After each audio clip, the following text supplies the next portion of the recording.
Meditation Device Protocol, Contention-Based Protocol, Power-Aware Multi-Access with Signaling PAMAS, Schedule-Based Protocols are seen. Mediation Device Protocol is compatible with the peer-to-peer communication mode of IEEE 802.15.4. It allows each node in wireless sensor network to go into sleep mode periodically and to wake up only for short times to receive packet from neighbor node.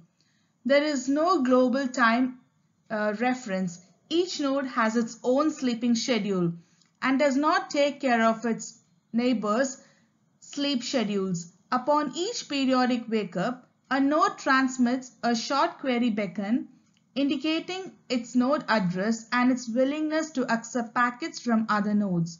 The nodes stay awake for some short time following the query beacon to open up a window for incoming packets.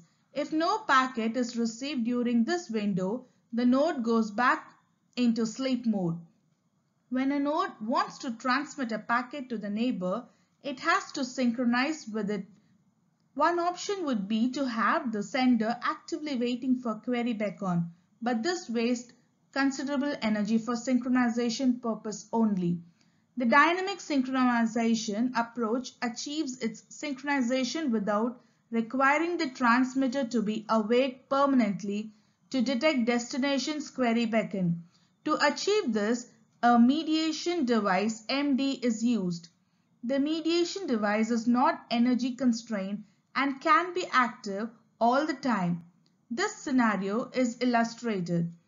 Because of its full duty cycle, the mediation device can receive the query beacon from all nodes in its vicinity and learn their wake-up periods.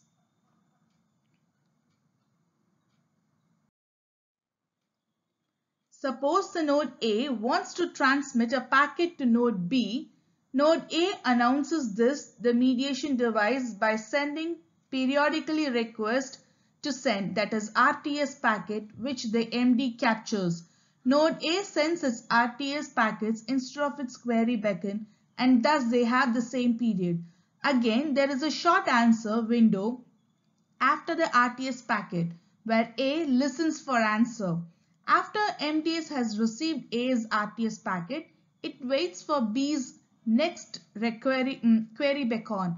The MD answers this with a query response packet indicating A's address and a timing offset, which lets B know when to send the answering clear to send CTS to A, such that CTS packet hits the short answer window after A's next RTS packet. Therefore, B has learned A's period. After A has received the CTS packet, it can send its data packet and wait for B's immediate acknowledgement. After the transaction has finished, A restores its periodic wake-up cycle and starts to emit query beacon again. Node B also restores its own periodic cycle and thus decouples from A's period. Mediation device protocol, advantages and disadvantages. Advantages. It does not require any time synchronization between the nodes. Only the mediation device has to learn the periods of the node. The protocol is asymmetric in the sense that most of the energy burned is shifted to the mediation device, which is so far is assumed to be power unconstrained. The other nodes can be in sleep state most of the time and have to spend energy only for the periodic beacons. Even when a transmitter wants to synchronize with the receiver, it does not have to wait actively for the query beacon, but can go back to sleep and wait for mediation device to do the synchronization work. This way, very low duty cycle can be supported. Now comes the drawbacks. The node transmit their query beacon without checking for ongoing transmission, and thus the beacons of different nodes can collide repeatedly when nodes have the same period and their wake-up periods overlap. If the wake-up periods are properly randomized and the node destiny is sufficiently low, This collision probability can be low too. However, in case of higher node densities or unwanted synchronization between the nodes, the node of collisions can be significant. A possible solution to this is the following. When the MD registers collision, it might start to emit a dedicated reschedule control frame. All colliding nodes can hear this frame as long as MD repeats it often enough. Reception of this frame causes every node to randomly pick up a new period from a certain interval, say A or B, indicated in the reschedule frame. If the node continues to precise collision, it can enlarge the interval accordingly. The mediation device is energy constrained, also needs sufficient mediation devices to cover all the nodes. So these are the disadvantages. Contention-based protocol. A contention-based protocol is a communication protocol for operating wireless telecommunication equipment that allows many users to use the same radio channel without pre-coordination.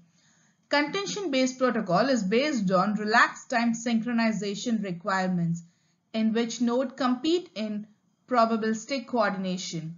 These protocols cannot provide quality of service since access to the network cannot be guaranteed beforehand. Some of the examples are Aloha, Pure and Slaughtered, CSMA, Sensor MAC and PAMAS. Power-Aware Multi-Access with Signaling, PAMAS. The PAMAS protocol with signaling is originally designed for ad hoc network. It provides a detailed overhearing avoidance mechanism while it does not consider the ideal listening problem. The protocol combines the busy tone solution with RTS-CTS handshake similar to MACA protocol. MACA uses no final acknowledgement packet. This scenario is seen in the figure. A distinctive feature of PAMAS is that it uses two channels, data channel and control channel. All the signaling packets that include RTS, CTS, busy tones are transmitted on the control channel while the data channel is reserved for data packet. Let us consider an ideal node X to which a new packet destined to a neighbor node Y. First, X sends an RTS packet on the control channel without doing any carrier sensing. This packet carries both X and Y's MAC address. If Y receives this address, it answers with a CTS packet.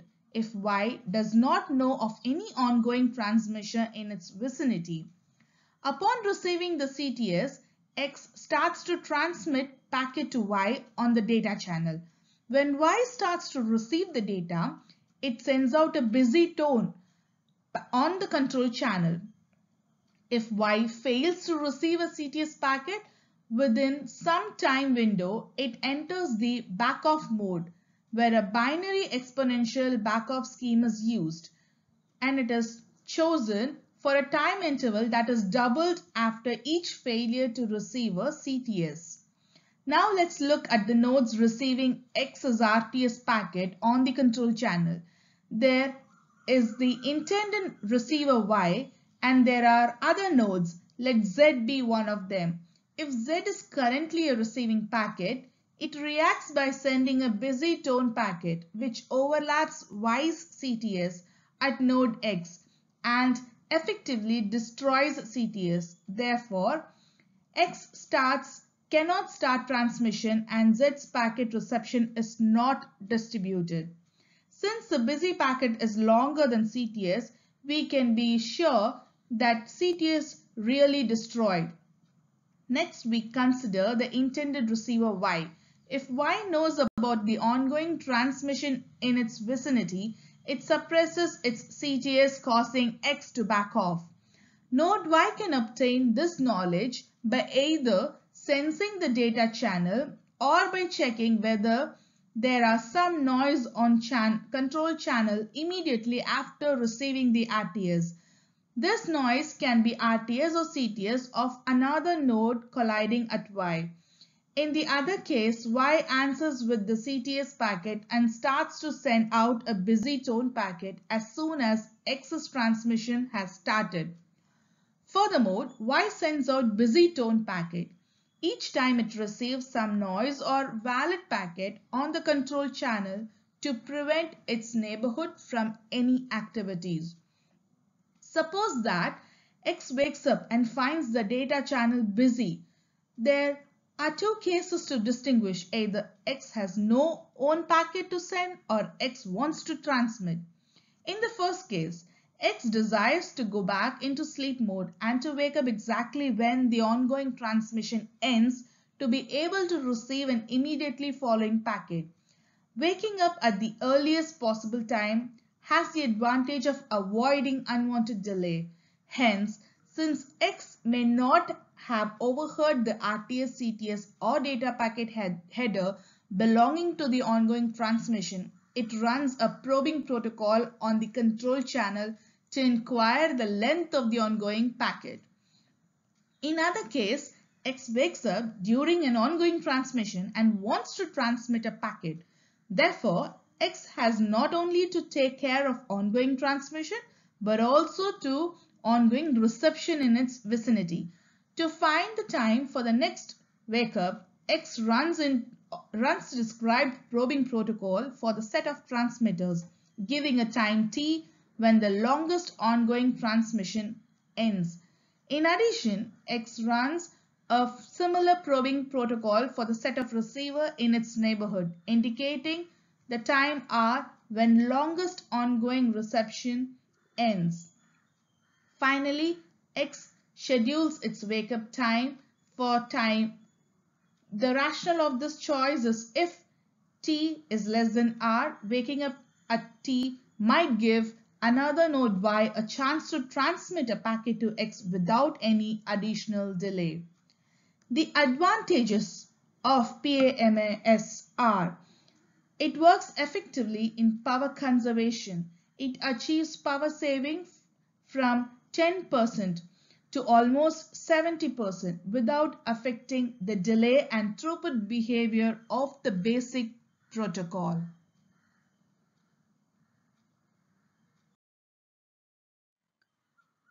Scheduled-based protocols. The schedule-based MAC protocol is a communication protocol. It is used for access node in the shared medium is divided with respect to time, frequency, and pseudocode. Time indicates time division multiple access, frequency indicates frequency division multiple access, and pseudocode indicates code division multiple access. It allows the different nodes to access the standard channel without collision. It is energy efficient protocol, hence they do not waste energy in collision and idle listening. Examples of schedule-based MAC protocols include Low Energy Adaptive Clustering Hierarchy, LEACH or LEACH, Power Efficient and Delay Aware Medium Access Protocol. PEDA MACS schedule basis protocol is based on strict time synchronization requirements.